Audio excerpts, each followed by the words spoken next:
Boa noite, Marcelo. Boa noite, meus irmãos do GFOC de Angra dos Reis. É um prazer estar com vocês. Boa noite, Delane. A gente gostaria de inicialmente estar agradecendo você, eu principalmente, né? Porque você e a Luciana receberam com tanto carinho meu filho aí em Guarapari, né? Quando ele chegou aí em Guarapari. Saudade deles. Isso. Eles chegaram aí, buscaram uma casa espírita, encontraram essa família, né? A SEB, né? Da onde vocês fazem parte. Então, o nosso muito obrigado. Essa casa que eu já tive o prazer, né, de estar participando do estudo de vocês. E é um grande prazer ter você aqui com a gente essa noite. Obrigado por ter aceito o convite, né? De estar aqui com a gente, trazendo essas reflexões. Nós escolhemos para a noite de hoje o tema maturidade do senso moral. Essa expressão, maturidade do senso moral, ela aparece no Evangelho segundo o Espiritismo, no capítulo 17, exatamente no item 3. Nós vamos permitir fazer leitura de diversos trechos desse item 3 e desse item 4 do Evangelho segundo o Espiritismo, para que nós possamos entender o que significa ter ou não ter maturidade do senso moral. Os espíritos, nesses dois itens, que são famosos dentro do Evangelho segundo o Espiritismo, eles nos chamam a atenção para a necessidade de nós desenvolvermos o nosso senso moral. E nós vamos concluir que esse senso moral que nos faz decidir entre o bem e o mal, que baliza as nossas atitudes no dia a dia, esse senso moral, ele não depende do nosso grau de instrução, ele não depende da nossa sabedoria intelectual. Ele é uma qualidade própria do espírito que se desenvolve à medida em que ele vai amadurecendo para compreender o valor das virtudes.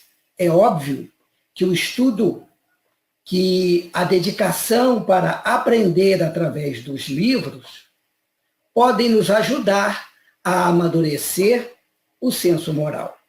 Mas não é tudo. Isto será a conclusão que nós vamos ver depois de esmiuçar o Evangelho no item 3 e no item 4. E aí perceber que devemos continuar estudando a doutrina espírita, devemos continuar estudando toda a filosofia que está disponível no nosso planeta para que nós possamos buscar a nossa evolução moral junto com a evolução intelectual. Mas que, se nós desenvolvermos apenas a intelectualidade e não nos preocuparmos com os sentimentos, com o coração, nós não adquiriremos maturidade do senso moral apenas com a intelectualidade. Vejamos, então, o que diz o capítulo 17, Sede Perfeitos, do Evangelho segundo o Espiritismo. Primeiro trecho que nós trazemos. Mateus, capítulo 5, versículo 44. Diz assim: Fazei o bem aos que vos odeiam e orai pelos que vos perseguem e caluniam. Eu pergunto, nesse início, se fazer o bem aos que nos odeiam e orar por aqueles que fazem calúnia a nosso respeito, se isto é fácil de ser feito. É óbvio que não. Normalmente, a maioria de nós, quando nos deparamos com pessoas que demonstram não gostar de nós, demonstram ódio, rancor, nós nos comportamos ao avesso do que aqui Jesus nos aconselha. Fazei o bem àqueles que vos odeiam.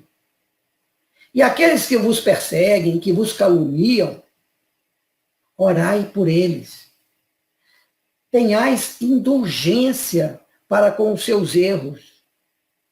Meus amigos, em sã consciência, todos nós que já estudamos a doutrina espírita há vários e vários anos, quando nos deparamos na vida diária com as agressões e as ofensas, partam de quem quer que seja, de conhecidos ou desconhecidos, o nosso sangue ferve.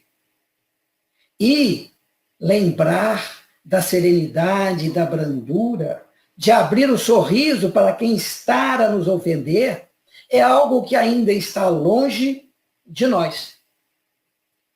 Raros são aqueles que têm estas qualidades. E estas qualidades de reagir de pronto, de imediato, com sorriso e brandura diante das ofensas, são qualidades próprias de quem tem a maturidade do senso moral, de quem está maduro moralmente, por entender lá do fundo da sua alma que aqueles que nos odeiam e que nos caluniam, ou que apenas demonstram o seu rancor para conosco, mesmo que sejam momentaneamente, eles estão doentes, necessitando do nosso amor.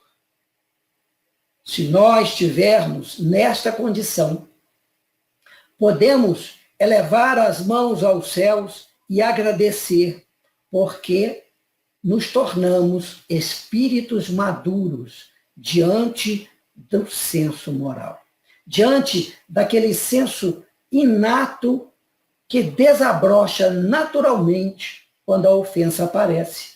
O sorriso se estampa no nosso rosto e, ao invés de agredir, nós silenciamos ou falamos brandamente: meu irmão, o que você quer de mim? Por isso, meus queridos, nós vamos estudar trecho por trecho dos alertas que estão aqui nesse capítulo 17, para ver se nós conseguimos melhorar um pouco das nossas capacidades de demonstrar este bem e a maturidade que necessitamos adquirir. Vejamos o seguinte: imortalidade da alma, comunicação dos espíritos, mediunidade, reencarnação. Quantos de nós entende disso? Quantos de nós sabe falar exatamente de todos os mecanismos da mediunidade, de todas as suas nuances, como que ocorre o transe mediúnico?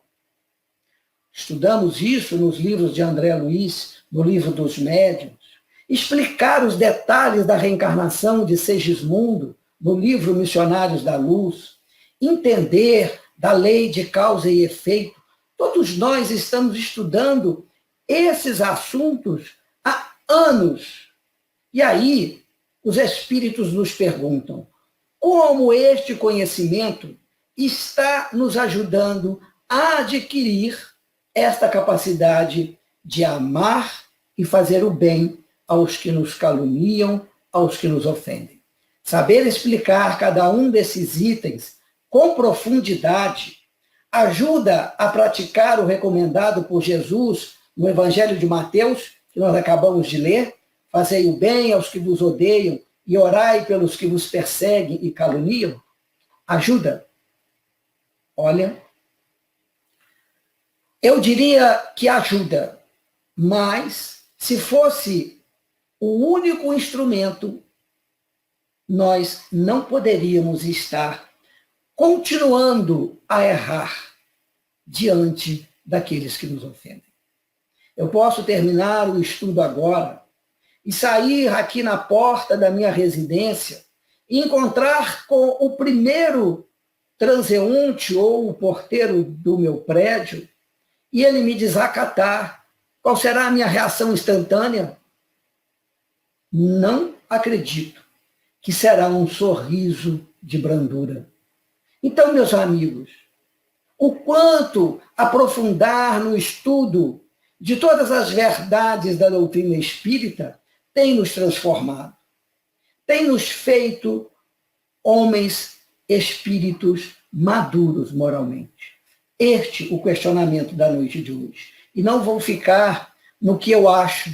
Vamos ver literalmente o que está escrito no Evangelho segundo o Espiritismo, nesse capítulo 17. Vejamos. Primeiro item.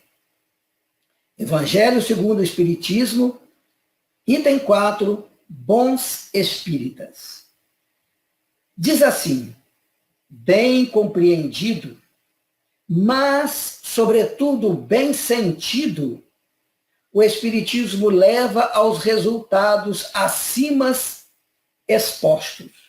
Fazei o bem aos que vos odeiam e orai pelos que vos perseguem e caluniam. Mas, como eu disse, se eu descer depois desta palestra lá no meu prédio, na portaria, e for desacatado, a minha reação, com certeza, não será a melhor. E aí? Eu compreendo a doutrina espírita profundamente. Eu a estudo há 40 anos. Mas o texto do Evangelho diz: bem compreendido, mas, sobretudo, bem sentido. O Espiritismo pode nos transformar. Mas por que essa transformação não chega? Por que essa transformação não tem sido instantânea? E nós temos visto que nós erramos repetidas vezes quando somos ofendidos. Continuemos.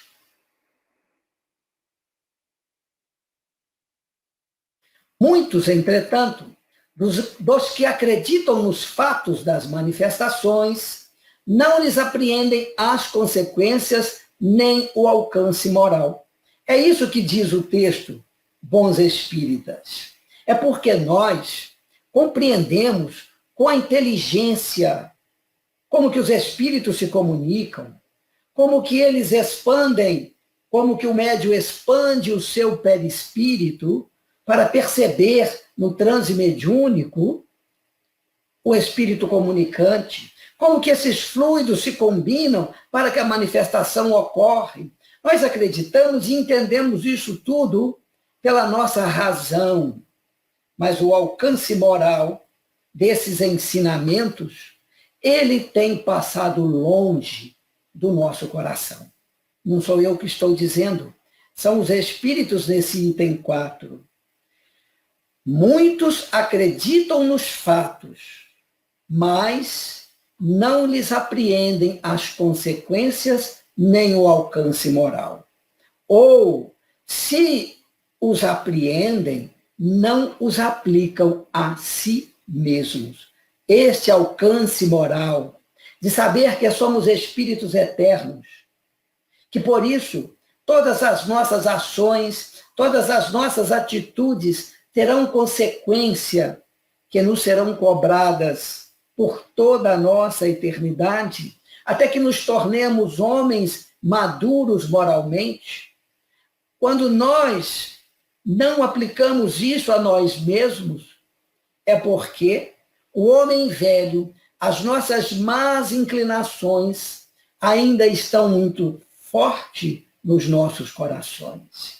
E não vai ser apenas a intelectualidade, a capacidade de compreender todos os mecanismos da mediunidade, da imortalidade da alma e da reencarnação que nos transformará, mas sim a nossa vontade aplicada com antecedência a esses fatos diários que desafiam as nossas virtudes. Continuam os espíritos a dizer: aqui atribuir este fato de não aplicarmos as consequências morais da doutrina espírita, de seus princípios filosóficos e científicos, em nosso íntimo para nos transformar. A imaturidade do senso moral. Ou seja, nós precisamos admitir que ainda somos espíritos imaturos, que o passado tenebroso que vivemos em encarnações anteriores ainda está adormecido no nosso íntimo e é despertado quando somos desafiados pelas ofensas alheias para conosco. Então, não vamos ficar com peso na consciência por estarmos errando, por estarmos persistindo em colocar para fora os nossos velhos instintos de reações egoísticas e orgulhosas. Não vamos ficar com vergonha, mas vamos começar a agir efetivamente para livrar da nossa vida diária essas reações instintivas.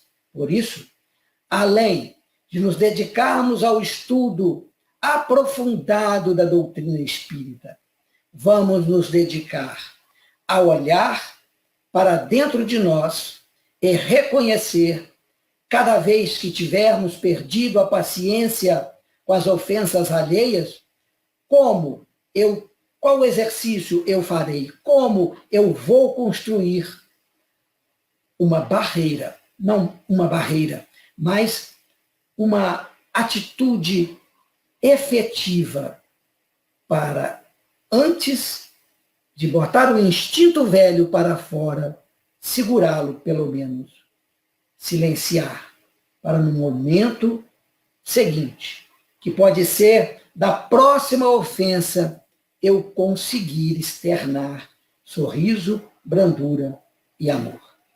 Não é fácil, mas é preciso que o nosso foco esteja nesse estudo de nós mesmos, de observação de quantas vezes eu ainda perco a paciência. Hoje mesmo, eu recebi uma daquelas ligações que você, quando atende, é uma instituição financeira lhe oferecendo um empréstimo, sabendo de toda a sua vida, onde você tem conta. Não sei como que eles conseguem essas informações, mas são telefonemas desagradáveis de telemarketing. E eu comecei pacientemente conversando e perdi a paciência. Aí a minha esposa disse assim: Delano, por que você ficou tão nervoso? Ah, porque eu não aguento mais, a gente justifica. Todos os dias alguém me liga sem a minha permissão, descobrindo ilegalmente o meu telefone. Temos justificativa para tudo. E ela me disse assim: mas a pessoa que está do lado de lá está trabalhando. Ela está tentando ganhar a vida dela. Não precisa ficar nervoso. E é isso, meus queridos amigos, que nós precisamos refletir e nos prepararmos para a próxima vez, para arrumar instrumentos para diluir essa imaturidade do senso moral e substituí-la por algo que vai nos fazer reagir sempre de forma tranquila, compreensiva e calma para com os outros, não concordando com os seus erros, mas sem ofensas, sem agressão verbal, sem alteração dos nossos sentimentos. É fácil? Não. É difícil, mas esse é o objetivo que o Evangelho nos convida na noite de hoje.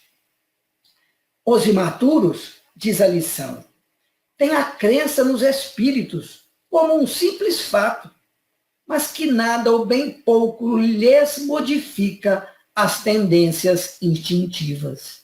E nós precisamos dar conta disso, que apesar de sermos experts em Livro dos Espíritos, toda a coleção de André Luiz, nós ainda não modificamos as nossas tendências instintivas de reagir ao contrário de fazer o bem àqueles que vos odeiam, de orar por aqueles que vos caluniam.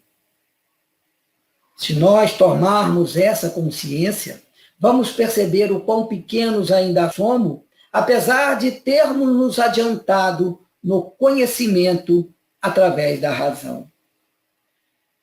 Crença insuficiente essa crença que nós temos nos princípios espíritas que nós elencamos no princípio da palestra, imortalidade da alma, mediunidade, reencarnação, etc. Essa crença é insuficiente, diz o texto, a guiá-los e a lhes facultar uma vigorosa aspiração capaz de lhes sobrepujar as inclinações. É preciso admitir, como eu admiti hoje, que ainda temos inclinações a não sermos indulgentes com os erros alheios.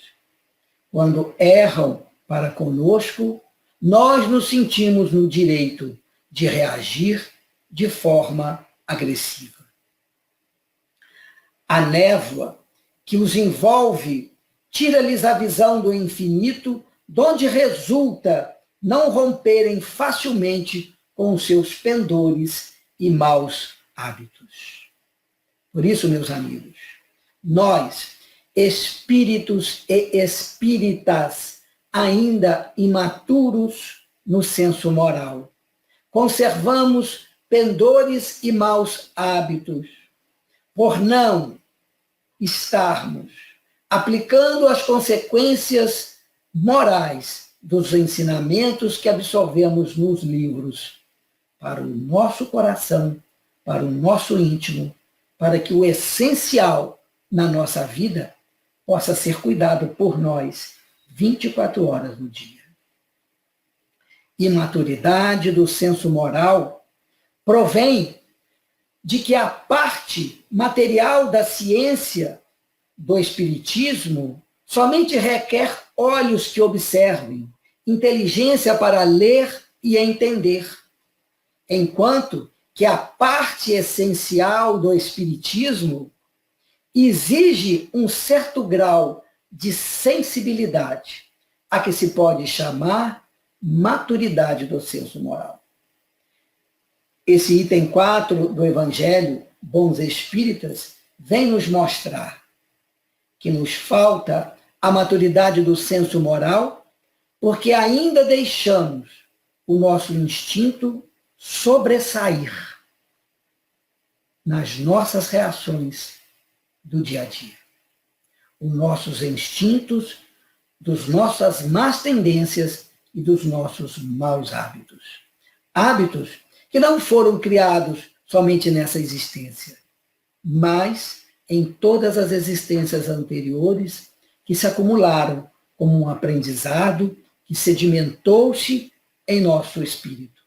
E que hoje nós temos a oportunidade de, através do estudo, compreender isso e botar mãos à obra para diluir esses maus hábitos, erradicar os nossos instintos do homem velho. Maturidade que independe da idade e do grau de instrução. Então, meus amigos, reagir com um sorriso diante daqueles que estão a nos ofender, que estão a infringir os nossos direitos, reagir de forma branda é sinal de maturidade do espírito, maturidade do senso moral. E diz aqui essa lição que isso não depende da idade e nem do grau de instrução. Nós estamos vendo e veremos cada vez mais as crianças nos darem lição de moral. Porque muitos são aqueles espíritos que já maduram moralmente, têm encarnado e estão na posição de nossos netos, de nossos sobrinhos, para, nesse novo milênio, formarem aqueles que no futuro contribuirão para que o senso moral da humanidade venha se transformar com o exemplo deles. Quantos são as crianças que se admiram dessas nossas atitudes impensadas e reações com base no nosso orgulho e no nosso egoísmo, nos questionando. Mas, vovô, você falou assim com ele? Nossa, E eles ficam admirados de nós termos reagido de forma não adequada, porque eles já trazem das suas vidas anteriores, alguns desses espíritos já maduros, o aprendizado sedimentado. E isso lhes torna uma grande admiração. Como pode alguém responder a outra pessoa dessa forma, mesmo que ele esteja errado? Parem para observar. E não fiquemos com orgulho de aprender com esses pequenos, porque a maturidade do senso moral é conquista espiritual que se faz à custa dos milênios, à custa de muito esforço. E a idade do corpo não revela o grau da maturidade de cada um. E nem a instrução que adquirirmos nesta existência. Porque a maturidade, diz aqui a lição, é peculiar ao desenvolvimento em sentido especial do espírito encarnado. Se nós compreendermos isto, vamos abrir os nossos corações para conviver com os jovens, as crianças, os adultos, os idosos, da mesma maneira, de coração puro e aberto a receber as críticas, as observações, as ajudas da análise do nosso comportamento, para que nós possamos, com as observações dos outros, enxergar o quanto ainda os nossos instintos inferiores estão se sobressaindo ao que a doutrina espírita é capaz de nos ensinar. O que caracteriza o homem que possui a maturidade do senso moral? Agora, nesse segundo espaço de tempo, nós vamos ver as características desses jovenzinhos, dessas crianças, que não reagem diante das ofensas conforme muitas das vezes nós reagimos, achando que temos o direito e por isso podemos ficar nervosos. Podemos sair falando asperamente com os outros porque estamos certos. O que caracteriza o homem de bem? O que caracteriza o homem de bem está no capítulo 17, no mesmo capítulo que estamos estudando, mas não no item 4, no item 3. Vejamos rapidamente para que a lição de hoje, que vem nos despertar que veteranos da doutrina espírita ainda temos que aprender o essencial, que é ser o verdadeiro espírita, o homem de bem. Primeira característica, o verdadeiro homem de bem é o que cumpre a lei de justiça, de amor e de caridade na sua maior pureza. E responder ao telefone, conforme eu respondi hoje à mocinha do telemarketing, não é característica de um homem de bem. É característica de um homem que ainda deixa os seus instintos de velho homem sobressair-se. É preciso enxergar conforme eu hoje enxerguei pelos olhos da minha querida esposa. Porque são os de casa que têm a coragem de nos dizer conforme nós estamos nos comportando, o quão incomoda a nossa maneira de ser. O homem de bem interroga a sua consciência se fez todo o bem que podia, se desprezou voluntariamente alguma ocasião de ser útil, como eu desprezei hoje. Poderia ter ouvido mais um pouco, ter dito de forma mais branda, que não me interessava pelo que ela me oferecia, agradecido, deixado ela falar o texto decorado até terminar, e aí então agradecer mais uma vez e pedir para desligar. Mas não, ela está errada. Ela invadiu a minha privacidade, ela descobriu o meu telefone de forma ilegal, Então eu tenho o direito de ser bravo. Olha como nós ainda somos espíritas e não homens de bens. Espíritas ainda imperfeitos. Se ninguém tem qualquer queixa dele, ele está preocupado com isso. O verdadeiro homem de bem é aquele que interroga a sua consciência, que pergunta a si se ninguém tem nenhuma queixa dele. O verdadeiro homem de bem, possuído do sentimento de caridade e de amor ao próximo, faz o bem pelo bem, sem esperar paga alguma. Este é um outro ponto. Quantas vezes nós dizemos àquelas pessoas que nós ajudamos: não vou ajudar mais, não.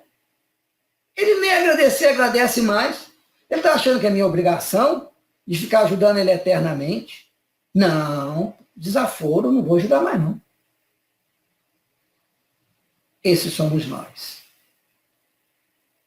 O verdadeiro homem de bem retribui o mal com o bem. Toma a defesa do fraco contra o forte. Sacrifica sempre seus interesses à justiça. É indulgente com as fraquezas alheias, porque sabe que também necessita de indulgência, porque também ainda deixa os seus instintos inferiores virem à tona de vez em quando.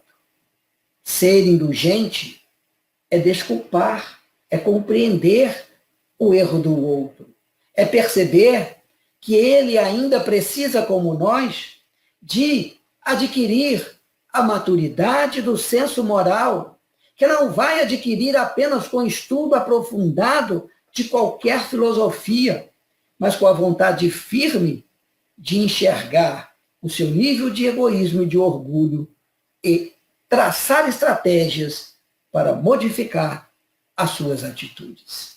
O verdadeiro homem de bem nunca se compraz em rebuscar os defeitos alheios, nem ainda em evidenciá-los. Tiremos de nós esse mau hábito, esse mau costume de dizer assim: sabe o que fulano fez? Nem te conto. E aí falamos todo o mal que observamos no comportamento do outro. O verdadeiro homem de bem, se a isso se vê obrigado de falar sobre as atitudes más de alguém, procura sempre o bem que possa atenuar o mal.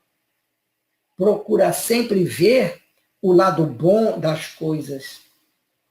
Procura sempre ver que as pessoas que erram, que não estão maduras moralmente, também podem estar passando por grandes problemas, que contribuíram para que ele não fosse capaz de retribuir o bem com o mal. O verdadeiro homem de bem estuda as suas próprias imperfeições e trabalha incessantemente em combatê-las. E esta foi a mensagem que nós trouxemos para nós hoje, neste grupo da Fraternidade Espírita Operários da Caridade. Foquemos nas nossas imperfeições e não nas imperfeições dos outros. Contemos com a ajuda daqueles que estão debaixo do nosso teto, que amigavelmente sabem falar, ou mesmo que não saibam falar de forma amorosa, falam das nossas imperfeições, para que nós possamos enxergá-las. O verdadeiro homem de bem não procura dar valor ao seu espírito, nem aos seus talentos, às expensas de outrem. Ele apenas procura em si próprio o meio de se corrigir.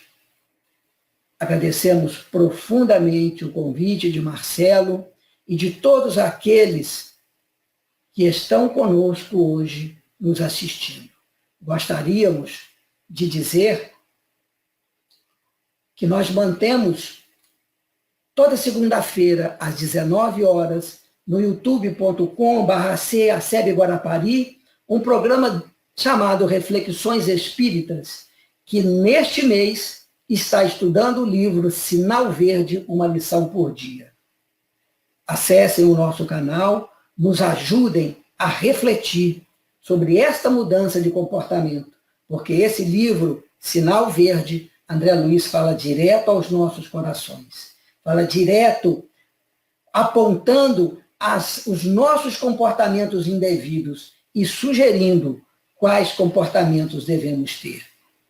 É importante, como eu disse, nós sabermos tudo sobre os mecanismos da mediunidade, os mecanismos da reencarnação, da imortalidade da alma e todos os fundamentos científicos da doutrina, mas desde que esses fundamentos sejam capazes de nos mudar moralmente, para que ao desencarnar tenhamos adquirido um pouco mais de maturidade do senso moral. Grande abraço a todos e muito obrigado.